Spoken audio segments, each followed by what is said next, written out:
The way in which our workforces work these days is changed so much. Back in the day, people worked 9 to 5, Monday to Friday, and that was it. But today, not everyone works under one roof. Not everyone works full-time. Some people do job share. Not everyone's based at a desk. There's many, many different ways in which people work. So we have to change the way in which we communicate with our staff. So I'm going to give you three modern ways in which you can communicate with your staff. So first of all, text message. This one is really good because a lot of people will have a company phone. Not everybody will do, but a lot of people do have a company phone, or they may not mind being text on their personal phone. You'd have to check that with them. But sending a text message is really great because you can communicate instantly with your members of staff. But in addition to that, you have to make sure you don't send them messages about every single thing, just the really important key messages that they need to know at a specific time. Not stuff that you put in the newsletter, is a really great way to communicate with them. The second one are pay slips. Every single person in your organization would most definitely read their pay slip.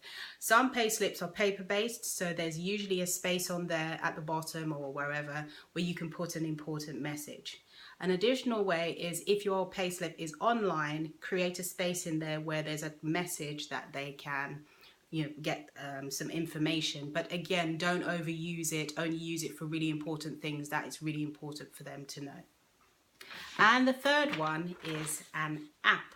I did some internal communications for a hospital, and their challenge was communicating with the doctors, nurses, pharmacists, porters, and everyone.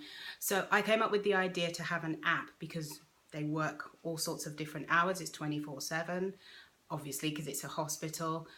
Most people are not based at a desk, so it was quite tricky. So an app was a really good way. So you can create an app on many different websites or have one made especially for your organization, but it's a really good way. People can put it onto their phone. You can have different ones for different groups of people, depending on how you want to communicate the message. And also, if you have an app, you can put it on, the staff can put it onto their smartphone, but if they don't have a company phone, they may not mind having it on their own personal phone. So those are 3 great tips. Hope that was helpful. If so, don't forget to follow me wherever you are on social media.